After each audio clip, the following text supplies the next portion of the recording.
안녕하세요. 주혜주의 마음극장 주혜주입니다. 여러분, 지금까지 행복 수준을 좀 올리는 여러 가지 행복 기술에 대해 나눴는데요. 행복 수준을 높일 수 있는 지름길은 없는지 궁금하시죠?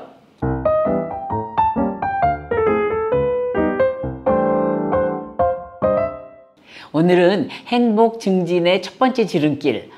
그렇다면 오늘 나누는 거 말고도 행복을 증진시켜주는 또 다른 지름길이 있다는 말이 되겠죠? 맞습니다. 행복 증진의 첫 번째 지름길에 대해 시작하겠습니다.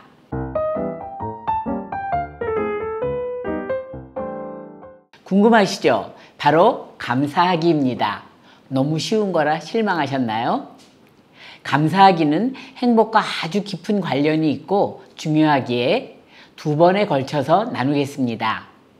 많은 유명인들은 이미 감사의 중요성에 대해 언급을 많이 했는데요.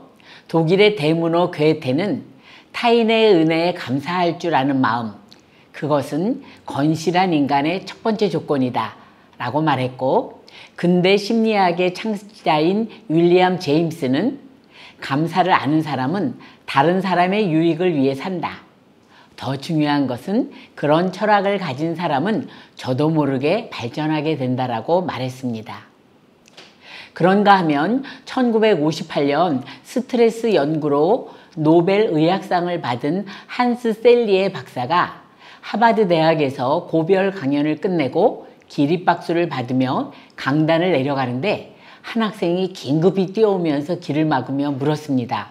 박사님, 우리가 스트레스 홍수 시대를 살아가는데 스트레스를 해소할 수 있는 단 한 가지 방법을 얘기해 주세요 라고 하자 한스 셀리에 박사는 appreciation, 번역하면 감사죠 라는 딱 한마디 대답을 했다고 합니다.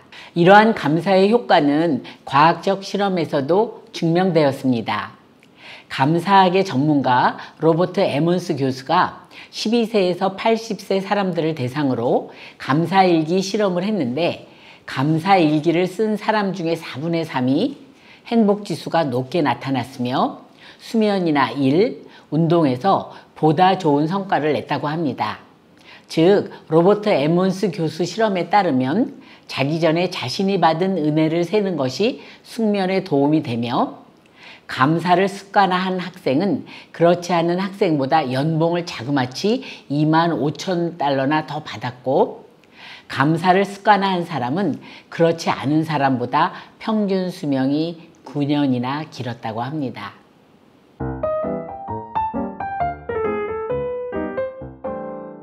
앞의 영상들에서 행복의 유익한 점, 건강과 수명이 길어지고 풍부한 인간관계를 가질 수 있으며 창조성과 생산성이 증진되는 것에 대해서 얘기를 나누었죠. 그런데 놀랍게도 많은 연구 결과에 의하면 봉사나 명상을 할 때보다 감사를 할 때 우리의 몸과 마음이 가장 좋은 상태가 된다고 합니다. 또한 감사가 주는 유익은 건강 외에도 좋은 기분, 자부심 강화, 좋은 인간관계와 정서적 유대감 등입니다. 이렇게 볼 때 행복이 주는 유익과 감사가 주는 유익은 똑같습니다. 존 밀러는 사람이 얼마나 행복한가는 그의 감사의 깊이에 달려있다라고 말했고, 우리에게 아름다운 시를 통해 친숙한 이혜인 수녀님도 대장암으로 투병 중에 감사는 행복을 부르는 주문과 같다. 감사와 행복은 한 몸이요 한 뿌리이기 때문이다 라고 말씀하신 적이 있습니다.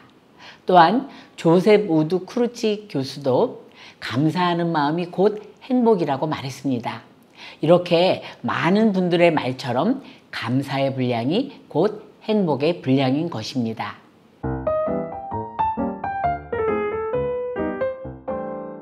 네, 감사합니다.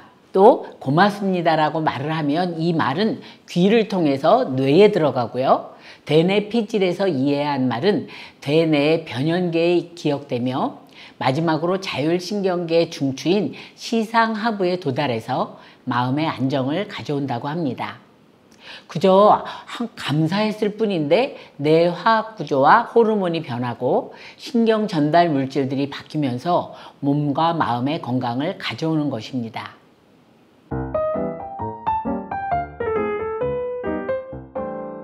고마워요라고 함께 쓰이는 감사의 사전적 의미는 고맙게 여김 또는 그런 마음입니다. 근데 감사를 나타내는 영어에는 조금 다양하게 있죠. 첫째, 무엇보다도 가장 널리 쓰는 거는 땡큐입니다. 또 다른 영어로는 gratitude라는 단어가 있는데 이 단어에는 단순히 고맙다라는 것 외에 삶에 대한 놀라움과 경의, 진심 어린 기쁨과 긍정적인 태도 등 좀 깊이 있고 넓은 뜻이 녹아져 있습니다. 즉, 현재에 주어진 것에 만족하고 받아들이는 생활의 태도를 포괄하는 것입니다. 이 외에도 appreciation도 감사할 때 많이 사용되는데 고마워하다라는 뜻 외에도 인정하다, 감탄하다, 환영하다라는 뜻을 갖고 있습니다. 세계적인 정신치료 전문가이자 치유 상담가인 렐르시 넬슨은 감사는 고마워하는 마음과 소중하게 여기는 마음이라 했고, 또 로버트 에몬스 박사는 감사하는 마음을 삶에 대한 경외심, 기쁨, 고마움이라고 정의했으며 이혜인 수녀는 그의 산문집에서 감사하는 마음을 깨끗함, 따뜻함, 겸손, 기쁨, 예민하게 깨어있음, 평화를 가지고 기도하는 마음이라고 했습니다. 이렇게 여러분이 감사에 대한 말을 하시고 정의를 한 거를 종합해 보면 감사는 고마운 마음과 함께 소중하게 여기고 경외하는 마음입니다.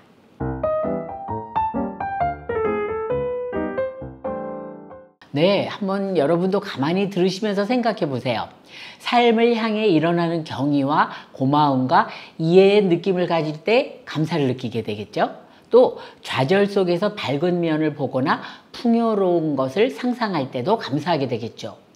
그런가 하면 누군가에게 고마워하거나 혹은 신에게 감사할 때도 감사함을 느낍니다. 또 자기가 받은 축복을 헤아려 볼 때, 또 무엇을 당연하게 여기지 않을 때 우리는 감사를 느끼게 됩니다. 그런데 저에게 만약에 감사에 대한 표현 중에 가장 마음에 와닿는 것을 꼽으라고 한다면 저는 무엇을 당연하게 여기지 않는 것을 꼽겠습니다. 그렇다게 본다면 당연함은 감사함의 반대말인 셈입니다. 여러분 한번 생각해 보세요. 여러분이 지금 두 발로 걷고 있는 거, 또 여러분의 코와 입으로 숨 쉬는 거 당연하십니까? 아닙니다. 이 시간 누군가는 자기의 두 발로 걷지 못해서 휠체어나 목발을 이용해야 되는 분이 있는가 하면 어떤 분은 자기의 코와 입으로 숨을 모셔서 인공호흡기의 도움을 받아야 되는 사람이 있는 겁니다. 즉, 우리의 모든 것들은 다 감사거리인 겁니다.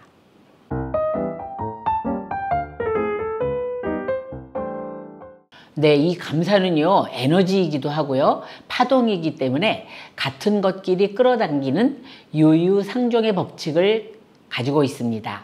여러분, 유유상종이라는 말 잘 아시죠? 비슷한 것끼리 무리를 이루고 끼리끼리 모인다는 뜻입니다. 감사가 그런가 하며 마찬가지로 불평도 불평거리를 끌어당깁니다. 서양 속담에는 행복은 언제나 감사의 문으로 들어와서 불평의 문으로 나간다라는 명언이 있다고 하네요. 감사할 때 행복이 들어오지만 불행할 때 행복은 빠르게 빠져나간다는 말입니다. 그러기에 여러분이 혹시 일상생활에서 불평할 일이 생겼을 때 불평을 하면 다른 불평거리를 지금 내가 끌어당기고 있다는 걸 빨리 알아차리시고 불평을 감사로 바꾸면 불평이 반복되는 불평의 고리를 중단시킬 수 있습니다. 그런 면에서 볼 때 감사는 행복과 행운을 부르는 마법의 말인 셈입니다.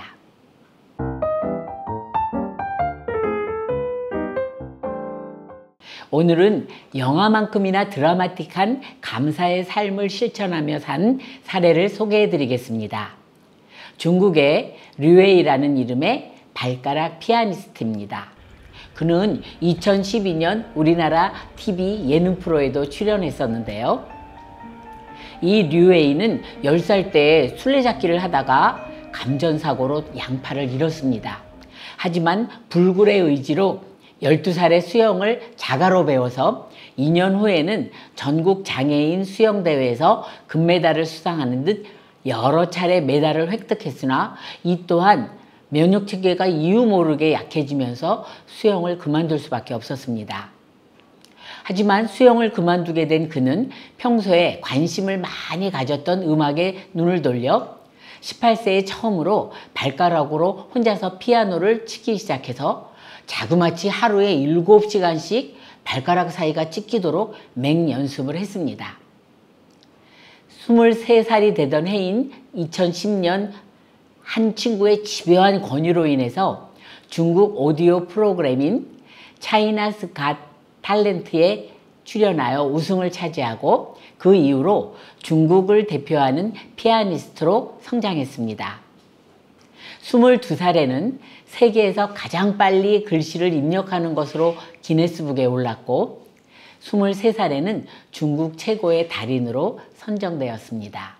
류웨이가 불굴의 의지로 장애인 수영대회에서 여러 번 메달을 수상하거나 기네스북에 여러 차례 오를 만큼의 업적을 이룬 것도 감동이지만 제게 가장 큰 감동을 준 부분은 자신의 책 죽거나 멋있게 살거나 라는 책 내용 제10장에 무시해 주셔서 감사합니다에 나오는 내용이었습니다.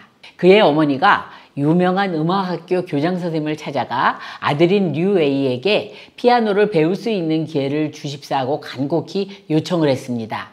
하지만 그 교장선생님의 답변은 대개 아들이 피아노를 배울 수 있다면 나는 지금 당장 대통령이 될 거요 라고 하면서 답변을 했습니다. 즉 입학을 허가하지 않은 것이었습니다. 이 충격적인 답변에 대해 류웨이는 거절을 에둘러 완곡하게 얘기하지 않은 교장선생님에 대해서 도리어 감사했습니다. 즉 그는 무시해 주셔서 감사합니다라고 말했으니 굉장하지 않습니까? 이렇게 류웨이가 무시해 주셔서 감사합니다라고 말할 수 있었던 것은 사람의 눈이 왜 두 개인지 아세요? 한쪽 눈으로는 기쁨과 행복을 보고 다른 한쪽 눈으로는 슬픔과 불행을 보는데 어느 쪽으로 볼지는 자기한테 달렸어요. 라고 말한 류웨이의 말에서 그 비결을 찾을 수가 있습니다. 오늘은 행복의 지름길 첫 번째 감사하기에 대해서 나누었는데요.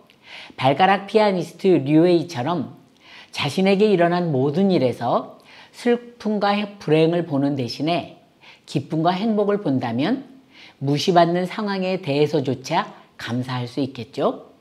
왜냐하면 감사하는 만큼 바로 내가 행복해질 수 있기 때문입니다. 그리고 어느 쪽으로 볼 건지에 대한 선택은 순전히 나의 몫임을 잊지 말아야 하겠습니다. 여러분도 슬픔과 불행 대신 기쁨과 행복을 보시면서 행복을 거머쥐는 나날 보내시기를 바랍니다. 오늘도 시청해 주셔서 감사합니다.